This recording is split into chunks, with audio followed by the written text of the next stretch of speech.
Wabarakatuh. Waalaikumsalam warahmatullahi wabarakatuh. Waalaikumsalam.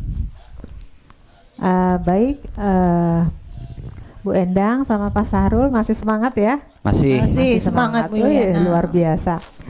Baik, kita akan memulai untuk praktek coaching yang sebagai coachnya adalah Bapak Sahrul. Kemudian untuk coachingnya Ibu Endang ya, Bu Endang. Oke. Baik, di sini ada beberapa hal yang ingin saya tanyakan Pak Sahrul ya. Untuk ada kompetensi coaching apa yang ingin dikembangkan oleh Pak Sahrul untuk praktek coaching untuk hari ini? Iya. Terima kasih Bu Yuli selaku observer. Sebagaimana yang kita pahami bahwa dalam praktek coaching ada 3 kompetensi. Iya, betul. Yang pertama kompetensi menghadirkan diri sepenuhnya Betul. untuk menanggapi coaching. Kemudian yang kedua mendengarkan dengan baik. Iya. Dan yang ketiga, dan saya kira yang paling menantang adalah membuat pertanyaan-pertanyaan berbobot. Iya, itu permasalahan yang Ya, itu kita semua, kompetensi, ya, ya, betul. kompetensi yang coba saya Iya. kembangkan. Baik.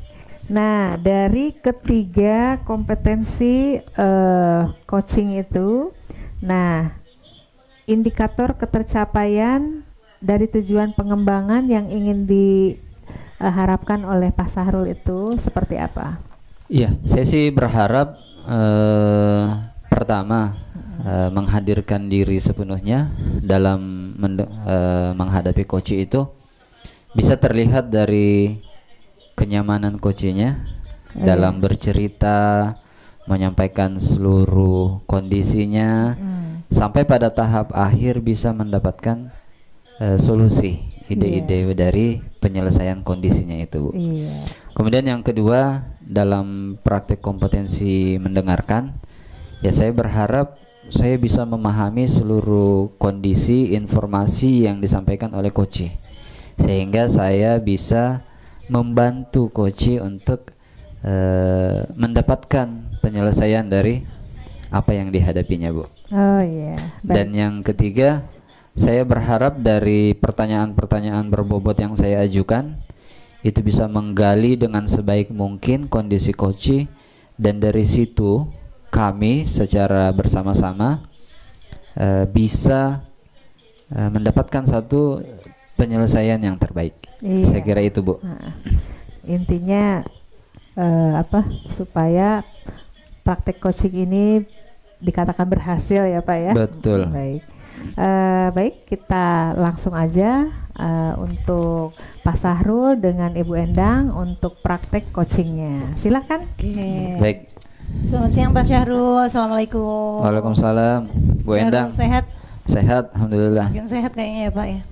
Gimana? Makin ceria. Alhamdulillah. Ya, Bu Endang ini dari mana?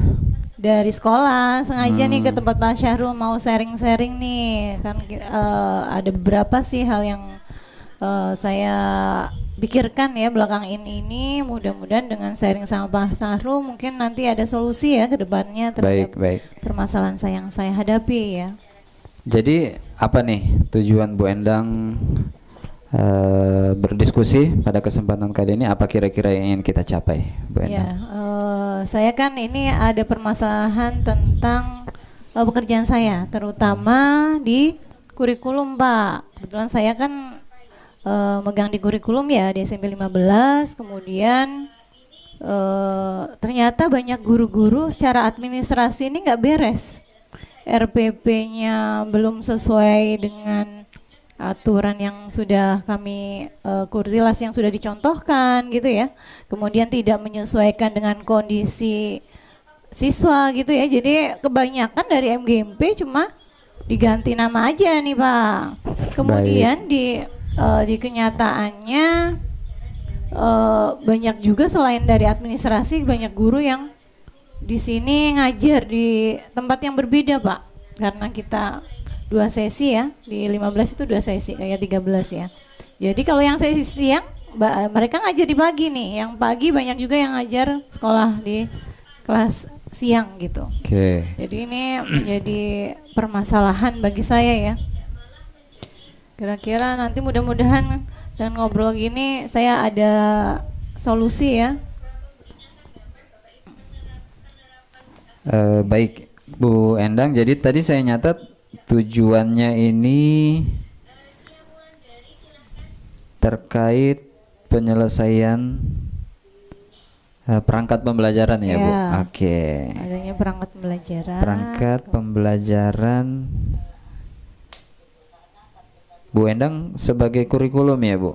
Iya, betul Di sekali. SMP Desember 15. 15. Baik. Yang pertama yang Ibu maksud perangkat pembelajaran yang tidak sesuai itu yang seperti apa, Bu? Ya. Di sini kan guru setiap awal tahun ya, awal semester bahkan awal tahun itu mengumpulkan administrasi pembelajaran.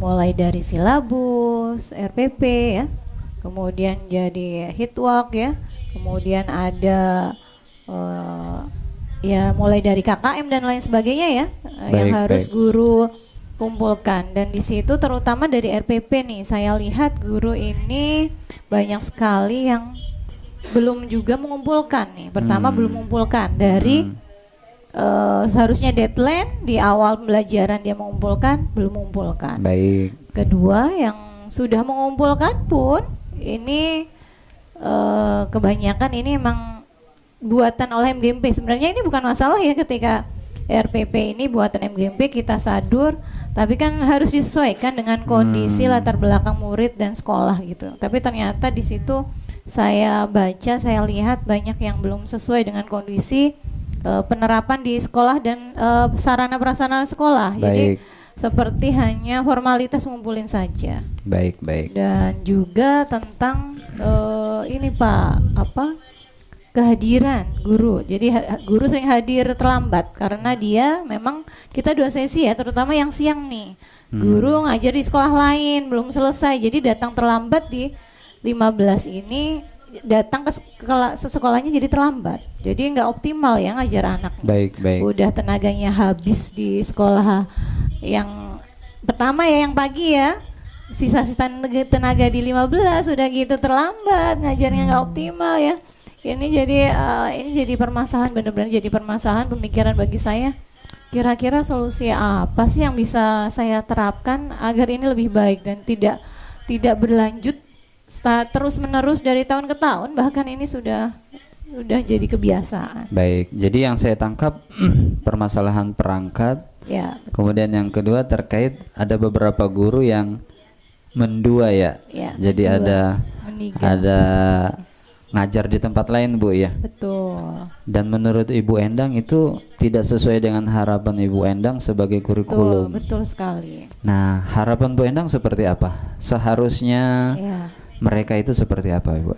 Iya, seharusnya sebagai guru kita sebagai seorang guru ini tanggung jawab kita ya. Kita memilih profesi kita sebagai guru. Tentu saja bukan cuma karena ini kita mencari pekerjaan. Jadi kalau kata orang kita daftar tuh guru mau jadi guru, bukan mencari duit gitu ya. Walaupun secara tidak langsung pasti secara profesi pasti akan dibayar ya. Tapi kewajiban yang utama, apalagi kita pertanggungjawabannya pada anak ya, ini mencerdaskan anak, harusnya punya sisi tanggung jawab yang tersendiri ya. Selain administrasi juga mengutamakan untuk kepentingan anak. Apalah arti seorang guru ya Bu Yuliana ya, kalau muridnya tidak ada. Nah, di sini saya pengennya kondisinya guru ya, dia fokus ke murid gitu loh. Baik. Yang terbaik untuk murid, administrasi dikondisikan sesuai dengan kondisi murid, sarana prasarana kalau yang nggak ada ya berarti disesuaikan dengan kondisi prasarana yang ada, kemudian budaya murid, latar belakang ekonomi ya yang ada di sekitar sekolahan gitu ya. Kemudian administrasi tepat waktu lah sesuai dengan deadline ya. Dan tentang yang mendua, kalau saya sih selama tanggung jawab di 15 komitmen dilaksanakan sih menurut saya nggak masalah Baik, Pak, selama tidak merugikan murid, tidak merugikan kepentingan sekolah gitu ya. Yang Oke. utama murid jadi tidak terabaikan ya, haknya jadi tidak tuntas itu. Baik Bu Endang, ada beberapa poin ini yang saya tangkap tadi Ya. yang kira-kira menjadi kondisi ideal yang Ibu Endang harapkan. Ya. Mulai dari kemampuan mereka membuat RPP yang sesuai dengan Ya, realitas, betul. ketepatan dalam waktu, kemudian perihal mendua itu tidak masalah. Ya, betul. Punya job side itu nggak masalah. Yang penting tugas utamanya di SMP 15 itu tetap ditunaikan, gitu ya Betul Bu. sekali. Nah, kalau kita ibaratkan itu sebagai kondisi ideal Ya. di angka 10, kira-kira kondisi yang terjadi di sekolah Bu Endang ini di angka berapa? Masih kira-kira di angka 7 lah. Di angka 7, Ya. baik. Dari skala Dari 10 ya Bu. 10. Nah, saya mau tanya nih Bu. Ya. Tapi Ibu sebagai kurikulum dan di sekolah itu secara secara kelembagaan sudah melakukan pembinaan Bu, maksudnya mengadakan workshop, memberikan contoh pengembangan RPP yang sesuai, sudah Bu? Ya, selama ini memang workshop sudah kami terapkan ya Pak di awal tahun pembelajaran, apa-apa saja termasuk kurikulum merdeka ya Pak yang sudah sekarang ini berjalan, di mana setiap semester pasti kita ngadain workshop tentang administrasi pembelajaran. Baik. Walaupun kalau Kurtilas kita masih kelas 8-9 ini Kurtilas ya, jadi masih menerapkan yang lama, jadi tidak banyak kita bahas ya, lebih banyak ke 7. Jadi workshop sudah dilakukan Bu? Sudah kami lakukan. Apalagi Bu yang dilakukan untuk memperbaiki kondisi yang sudah Ibu lakukan? Ya, saya berusaha ya untuk menanyai, terutama menanyai setidaknya kalau dari saya ini mengelis siapa saja yang sudah mengumpulkan. Oke. Kalau udah deadline, sebelum deadline biasanya 2 hari sebelum deadline siapa aja yang ngumpulin, saya share. Terima kasih kepada yang sudah tepat waktu mengumpulkan gitu ya, agar motivasi yang belum mengumpulkan termotivasi segera Baik, mengumpulkan. berarti sudah dilakukan workshop, Ya. sudah dilakukan pendampingan, sudah Ya. diworo-woro gitu ya. Ya. Tapi kondisi ini masih saja terjadi ya. Ya, betul Nah, sekali. oke, baik. Nah, kira-kira ke depan Ibu Endang selaku kurikulum apa yang sebenarnya ada di pikiran ide Bu Endang tapi belum sempat dilaksanakan? Ya, itulah Pak. Apa ya, sebenarnya saya tuh pengen sekali ngadain workshop tapi tentang komitmen, tentang kesadaran bahwa ngajar itu tanggung jawab, ngajar itu yang utama, ngajar itu bagaimana kita itu merubah anak itu, bahkan merubah negara gitu ya, karena kita dengan membuat anak menjadi berkarakter, menjadi cerdas, menjadi berakhlak melalui salah satu selain orang tua kan lewat guru ya, menyadarkan mereka agar mereka itu ini loh tanggung jawabku gitu ya, agar mereka melakukan itu dengan sepenuh hati dan untuk siswa. Jadi mengajar datang karena anak, administrasi menyesuaikan karena anak. Saya berharapnya dengan workshop dan komitmen tentang motivasi diri gitu ya, ini salah satu cara agar mereka sadar, agar mereka tergugah kembali ya idealisme yang katanya kalau kita baru kuliah idealisme ngajar tuh luar biasa gitu, agar mereka diingatkan kembali seperti kita kemarin CGP ya Pak ya. Oke. Jadi workshop tentang komitmennya. Ya. Selain workshop tentang komitmen apalagi Ya, Bu? saya yang paling mungkin saya menginginkan kepala sekolah yang mendukung. Ya. Dukungan kepala sekolah Bu ya. Jadi kalau saya sendiri yang mungkin secara personal menanyakan kenapa terlambat dan lain sebagainya mungkin biasa ya Pak. Tapi kalau kepala sekolah langsung yang menanyakan, mungkin dia memanggil gitu ya, mungkin akan mereka menjadi bertanggung jawab lebih. Oh, ada yang perhatikan nih. Oh, kepala sekolah juga tahu nih kalau aku terlambat gitu ya. Jadi kalau sama guru mungkin tidak berefek banyak ya, tapi kalau kepala sekolah mungkin jadi tanggung jawab mereka tergalinya. Oh iya ya gitu, jadi lebih berasa gitu tanggung jawab mereka. Baik, baik. Workshop, kemudian dukungan kepala sekolah Bu ya. Iya, betul. Nah, kira-kira kapan nih Bu Endang mulai mau start Saya untuk rencana aksi yang rencana aksi barusan? yang saya lakukan sebisa mungkin saya lakukan secepatnya Pak. Mm. Berhubung ini kita kebetulan PLT ya, kepala sekolah saya itu PLT, jadi berasanya nih jarang sekali ke, gitu sekolah ya. saya, jadi memang kondisinya belum memungkinkan ya. Baik, Insya Allah baik. nanti tahun ajaran baru kita dapat kepala sekolah baru, mudah-mudahan ini bisa dikondisikan, termasuk workshop itu ya. Jadi workshop nanti di awal tahun pembelajaran tidak hanya workshop tentang administrasi pembelajaran ya, tidak hanya workshop tentang dokumen 1, dokumen 2 dan lain sebagainya, tapi workshop tentang kesadaran menyadarkan guru tentang pentingnya untuk mengajar, tanggung jawab, Motivasi komitmen komitmen itu ya. Baik. Nah, yang terakhir nih Bu Endang, sebelum kita akhiri pembicaraan, kira-kira dari rencana aksi yang Bu Endang ceritakan tadi, bagaimana kita melihat perkembangannya kira-kira?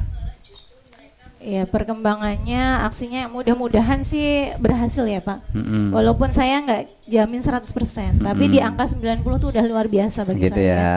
Kalau angka tadi dari 7 ke 9 itu saya udah luar biasa bagi saya. Jadi ada perubahan dari guru, kesadaran dari guru, siswa juga merasa nyaman belajar, haknya mereka terpenuhi, sehingga pembelajaran di 15 lebih kondusif ya, seperti itu. Dan saya berharap sih ini akan berhasil ya, terutama nanti di tahun ajaran baru dengan workshop dan dukungan kepala sekolah yang baru. Baik, jadi Bu Endang tadi kita akan lihat workshop ini sebelum tahun ajaran baru ya, supaya nanti hasilnya, efeknya bisa kelihatan ya Bu Endang di tahun ajaran baru.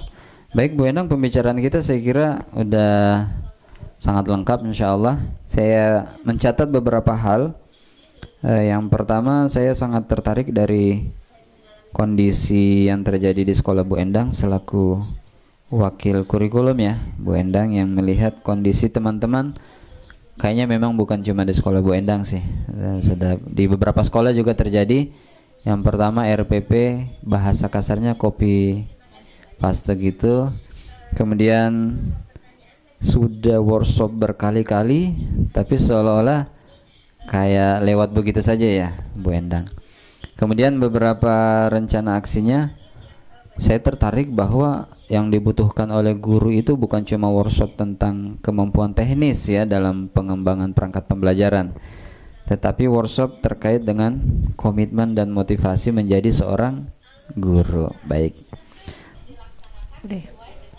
Terima kasih Pak Sahrul untuk sharing kita siang ini. Mudah-mudahan nanti ada perubahan ya Pak Syahrul. Nanti saya akan nyoba ngobrol lagi sama Pak Syahrul setelah ada perubahan. Mudah-mudahan bisa di angka 9 kita berbagi. Amin, dan ada amin. perubahan.